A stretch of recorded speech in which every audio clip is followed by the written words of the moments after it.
Hi, Leanne here, intuitive consultant and personal empowerment coach.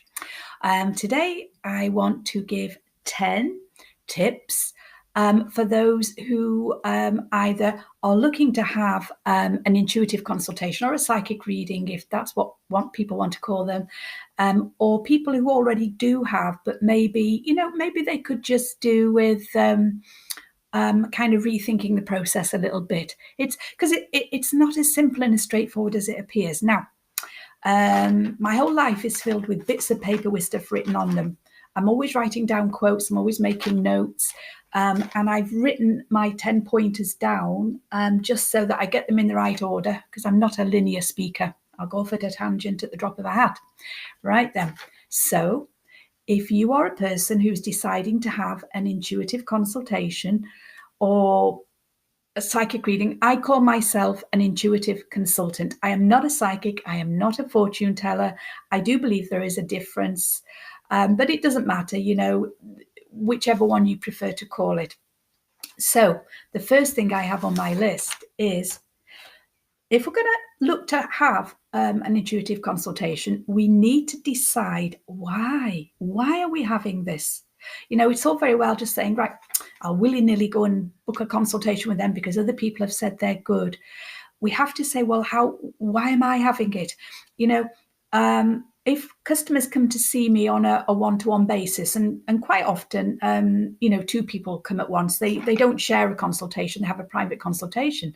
But I will always ask, what has led you to decide to have a consultation today? And mostly they will say, oh, well, it's because my friend was coming. But that's not the real reason.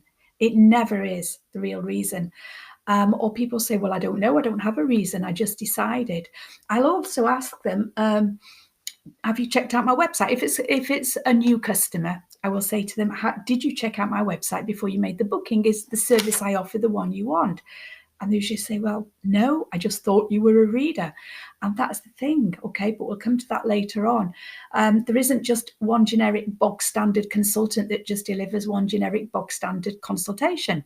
And that's why it's important that we invest a little time in choosing. So we decide, what is it I feel I need? What is it I feel I need? What would lead me to pay for this consultation? Especially if it's with somebody that you've never worked with before. Maybe you've used other people, but not this particular consultant. But even then, even customers who come back to me time after time, it's still important for them to say, right, I know in my own mind why I'm going to have this consultation, why I'm going through this process. Okay, that's tip number 1. Tip number 2, we need to remind ourselves that the purpose of an intuitive consultation is to gain insight and information. Okay, that is the biggest reason. It's not entertainment. It's not to see what the person can pick up about us. It's for insight and information. That's the most logical reason that I can think of. Okay.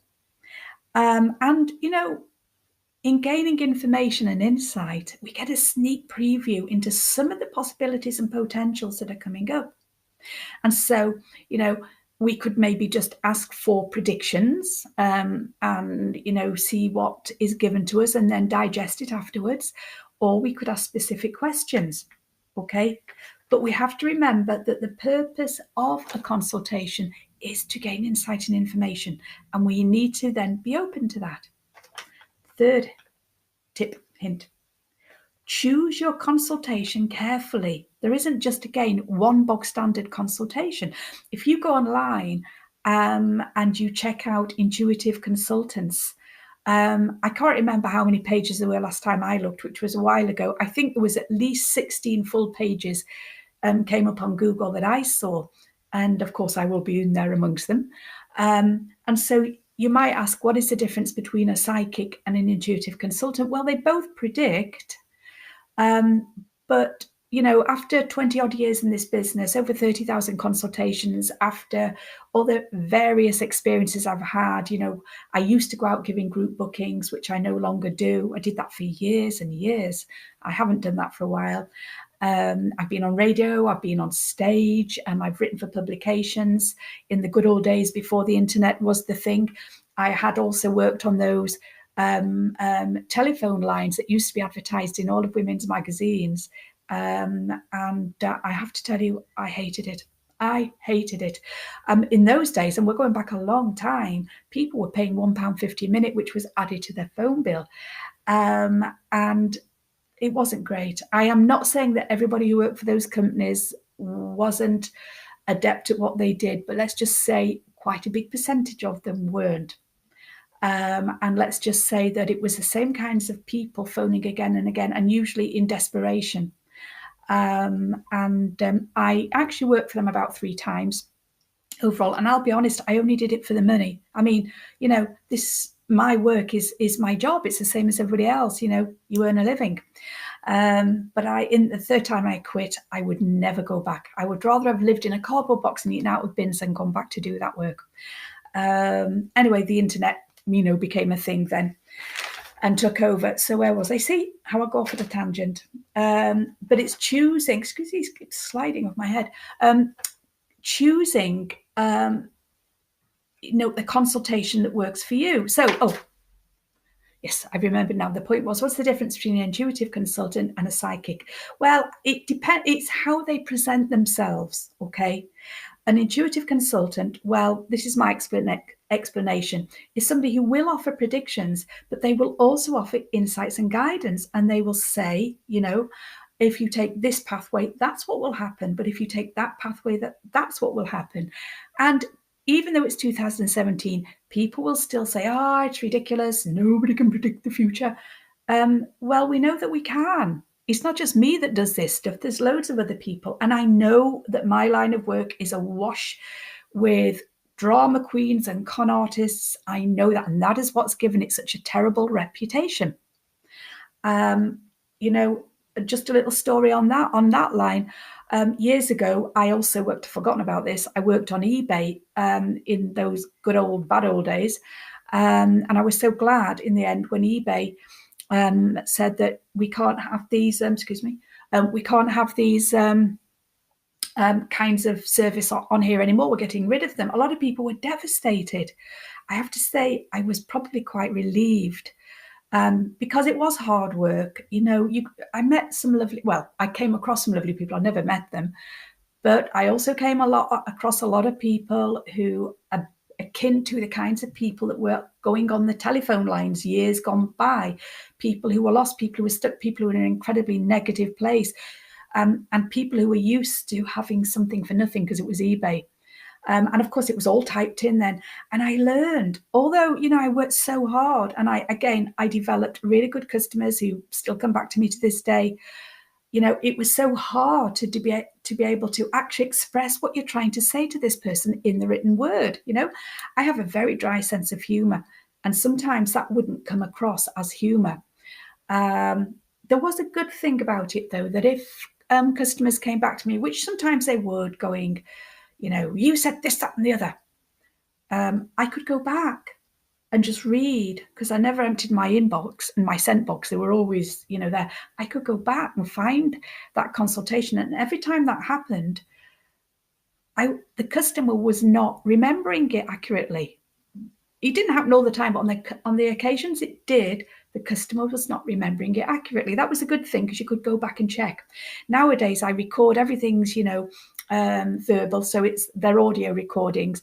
And technically speaking, I can go back and listen. If there is a genuine complaint, and it's all on my website, I don't give refunds, but if there's a specific complaint, please explain exactly which bit of the consultation you're not happy with and why. And if I feel that I have not, done the best I can, I promise you I will work to put it right or add something. Largely speaking, though, the complaints have been from people who don't agree with their predictions. Now, I can't give any refund on that or do anything about that, because a prediction is not something that's here yet. Anyway, so going back to eBay, obviously I've gone off the gate. Okay, there were different kind of consultations that you could pick. And so, you might want just to, I'm going to just see which prediction she gives me. Well, if that's what we choose, that's what we choose, and that's what we get. Okay. Or we might say, do you know what? There are these particular issues on my mind. I'm not going to pussyfoot around. I'm not going to waste time. I'm just going to ask her, can you please look at this? This is my question. What can you help me with this? Can you give me insights? Can you tell me where it's heading? So we choose the kind of consultation that fits our current needs. And psychic and intuitive, there was a lot of psychic on eBay, how they present themselves. There were people who didn't want guidance. They just wanted to be told. Well, they wanted to be told what they wanted to be told. So they say, I want predictions. And of course, you'll give predictions. But some of the stuff they wanted to hear, you had to give guidance, because you couldn't, with all honesty, give a prediction based on what they wanted, because what they wanted, it was not kind of realistic. So therefore, guidance had to be given, and so it's choosing the right consultation to fit our current needs, our questions, or what's going on in our head. And the difference between psychic and intuitive consultations is generally the amount of insights that you will also receive. That's what I think anyway. I could be wrong, but I know the difference between a customer who wants a psychic reading, you can tell, and a customer who wants an intuitive consultation. Of course, they want predictions, but they want something more as well. Okay, so that's number 3. Number 4, choose a consultant you use carefully. Look, if you're the sort of person, right, who wants to work with somebody who says, I work with spirit guides and angels, they are telling me this, then you must pick that consultant. If, on the other hand, you're somebody who doesn't see life that way, you do believe in intuitive energy, and you do believe that there are people out there on the planet who have developed their intuitive capacity and they can help, they can give guidance and insight, but you're not so much into the idea of spirit guides and angels, then you must pick that kind of consultant. Okay, because again, they're not all the same. They're not all the same. And, I have great, absolute 100% belief in the continued consciousness beyond the experience of life on Earth. And that's not in question. But when I'm working, I don't work. I will never say to somebody, I'm working with my spirit guides and the angels, because it's just not where I'm coming from. But that doesn't mean to say that I don't seek my own personal guidance and wisdom from non-physical sources in my own way, because I do, but that's personal to me. And when I'm working, I am using my intuitive capacity. Okay, that's how I see it. I'm not dissing anyone else. All I'm saying is there are different kinds of consultants who have a different approach. So pick the one that works for you. Okay, makes sense, doesn't it? Right. Number 5, we need to be absolutely, we need to double check before we have a consultation whether or not we've got a particular agenda. Because if we've got a particular agenda, that's the thing I need to hear. We may well be disappointed, because, I've made this joke before, but I'd love to be a Formula One driver, but it's never going to happen. And I could go to 100 consultants and say, I have this agenda in my head. Nobody's telling me they can see me being a Formula One driver. I could want it forever, but it is not going to happen, and it's not going to be told to me. Because it's not going to happen, and because I'm not going to put any effort in to make it happen, because A, I'm too old, and B, I'm a woman, and at this moment in time, it is that is what it is.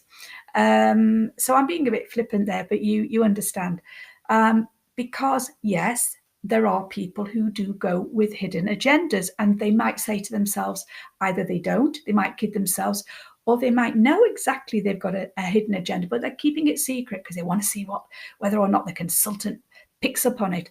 I remember, a few years ago, a young woman saying to me, she said, I have to apologize to you. I saw you about 2-3 years ago. And she said, I was very difficult. She said, all I really wanted to hear in here was whether or not I was going to have a baby. And she said, I blocked everything you said. I resisted everything you said because I just didn't want to hear anything else. And I quite admired her for, being honest and coming out with that. And she said, afterwards I did listen further down the line, but it was a long time before I could hear what you were saying because her mind was stuck there. Now, she was honest. Other people are not so honest for various reasons. And so, if if we're not going to get back with our ex, then we can hope and hope and hope. But if we're not going to get back with our ex, then we're not going to get back with our ex. And we might just be fixated on that. I'm only using that as an example, by the way. We might be fixated on that, only waiting to hear that, and therefore dismiss anything that doesn't run in line with our agenda, whatever it is. If it doesn't run in line with our agenda, we have a tendency to block, and that means we can miss some incredibly useful stuff that will be helpful to us. So it's just important to try and be genuinely and honestly as open-minded as possible, okay? Right, number 6, double check whether we're being realistic.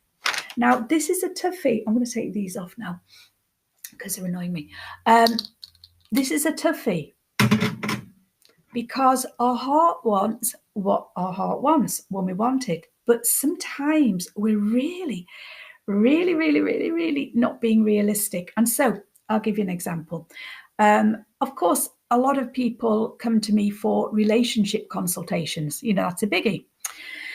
And they will say, can you tell me when this person is going to commit to me or if we're going to get married? Now, you've got to assume then that these people are in a proper relationship or the beginning of a proper relationship. If they're asking that question, it would be logical. So then you tune in, but you can't see it. You think, there doesn't seem to be any energy here. This person doesn't seem to be interested in the customer. They don't seem to have anything within them that says they want to commit to this person. So now this has happened, periodically throughout the years. So I'll deliver that and I will say to them, listen, I'm a bit confused really here because you're asking me this question, but I've got to be honest. I can't see it. I cannot see it happening, and I can't even feel the energy of a commitment between you and this person. Can you explain your current situation? And they will say, oh, well, for example, it's my ex. We haven't spoken for months, or we've spoken once or twice in the last few weeks. Or they will say, well, I met this person online, or, I kind of met this person and I thought we had a connection, but he's not really, communicating with me so much now. And that genuinely, sincerely happens. And so that's why I say, or the other question is, because huge numbers of people do ask about their ex-partners. That's one of the most popular questions, and funnily enough, and from what I can gather, it's also the biggest reason one of the biggest reasons I may be dragged over the coals on the internet on the occasions it happens. Yeah. So it's a tricky, relationships, tricky area. So I will say to people sometimes, in line with whatever it is I pick up, I don't always say it, but I might ask them, actually, have you got a valid reason for asking this question? Because as far as I can see, there doesn't seem any reason at all that this would happen. Do you have evidence to suggest that there is a possibility of you and your ex getting back together? And that's why you're asking the question, because when I'm tuning in, it feels like no man's land. And quite often the answer will be, well, I haven't seen him for a year, or, da-di-da-di-da, or he gets in touch every now and then and says he misses me and then disappears from us. So do you see what I'm saying? Are we being realistic? And if we're not, then we are going to be disappointed, and we just have to take it on the chin. We do, don't we? Yeah, I know the heart wants what we want, but you know what? Under those circumstances, we always end up moving on, and it's just hard. And sometimes we think we've gotten over the person, and then we're at a loose end. We see other people around us and they seem to be meeting people and settling down, and we just get this yearning. So we start looking backwards, but we just have to make sure we're being realistic. Yeah. Right. Number 7, lucky 7. Be prepared to not understand or even agree with everything that is delivered immediately. Regardless of your immediate reaction, be willing to keep a copy of your consultation and revisit it over months, even years. And this, this happens a lot. People get back to me and say, when I had that consultation, I hated it. I hated you. I thought you were talking rubbish. Blah, blah, blah. But I've been listening to the consultation again, and I'm surprised, or I'm shocked, or I understand it all now. And in fact, even only within the last 2 days, I've had, a booking off a lady, internet booking off a lady, who says that when I had the last consultation, I don't want to hear it. Didn't want to hear it. And as soon as I heard the first thing I didn't want to hear, I blanked out. But well, she didn't mean she passed out. Her mind went blank, and that's it. She pushed it to one side. But luckily, she did re-listen to her consultation months down the line. So she's recently listened to it again. Now, the thing is, I know that there are people out there who they hear it once, they react, delete it or shove it to one side, and then go, that's all rubbish. In fact, I might even go on a psychic forum and have a rant. Okay. But when they come back further down the line, they see it in a very different light. Now, if people don't come back further down the line, if they dismiss it, if they delete it, they don't get the benefit of it. So if we react rather than responding, we might miss out on some really helpful stuff. So, it's one of the downsides of this work, if that's the right phrase, downside, that people will not always accept or understand what is said immediately. And I and all people like me, all consultants, we have to take that on the chin and just say, well, look, you've got a copy of the consultation, whether it's written, recorded, whatever it is, okay, just keep it. That's all you have to do. It's not going to eat up any space. Keep it in the back of your mind. And then periodically listen to it, because sometimes even years pass and we go, oh my God, I understand what that means now. Or people often say to me, I can't believe that was me. I'm listening back to this consultation now, and I can't believe I was the person I was when I had that. I have changed so much. Yay. We're supposed to change and grow. Isn't it good? But if we go and delete it or throw a paddy and never listen to it again, how are we ever going to know? And even if, it's not filled with every life-changing piece of information you could ever wish for, there will still be some stuff in there that is really relevant. Okay? So, number 8, double check that you aren't becoming a reading junkie. This annoys some people, isn't it? When you put quotation marks around stuff. Reading junkies, they have one reading after another, after another, after another. Somebody will tell them something they like to hear, so they go and have another one just to double check. Maybe somebody else will back it up, but then somebody else tells them something they don't want to hear, so they go and have another one just in case somebody tells them different. And then they get impatient. I know what they've told me, but I want it to happen now. I want to feel better now. And it's always about feeling better. When anybody becomes what I call a reading junkie, it's because they're feeling bad inside, anxious, scared, impatient, whatever it is. And it's either giving them a hit or it's giving them a punch. It's either giving them a buzz, as in, oh yes, that makes me feel, I love what she said there, or he said there, makes me feel so much better. Or we have one and we go, oh, how dare they tell me that now? I wish I'd never had it. Yeah, I've had that of people. I have amazing testimonials on my website. In fact, only this morning, I went through and reread them. I added something to it, and I went through and reread some of them, and it always makes me smile. Thank you, folks. I really, really appreciate it. Who the hell doesn't want to sit there reading good stuff about themselves and the service they offer? But yeah, there are, people who aren't always so happy as well. It's much, much smaller percentage, but nevertheless, you can't ignore it. I know it's because people just, they come along and then they hear maybe what they've wanted isn't realistic, but the problem is they've been told by 10 other readers that, the angels will sing and the rainbows will shine, and they're hanging on to that. And then somebody like me comes along and goes, you know what? No, listen, you'll move beyond this point. Here is a different future for you, but you've just got to change this. You've just got to change that. Just bear with it. And at that moment in time, it's too much, and they don't want to hear it. They can't hear it. And it's because they want to feel better. And I always try to discourage people from, getting caught in that loop, because it's not healthy and it's not what my work is about. dependency is not what my work is about. It's not. It's about personal empowerment. And when we're procrastinating, when we're filling our time having one reading after another, when we're going backwards and forwards, we're not developing ourselves, we're not developing our life, we're not finding solutions, we're getting caught in an unhealthy loop. And it causes depression. I promise you, it causes confusion. Loads of times people have said to me, oh, well, I'm so confused now. I've been told so many different things by so many different people. Well, stop it. Don't do it.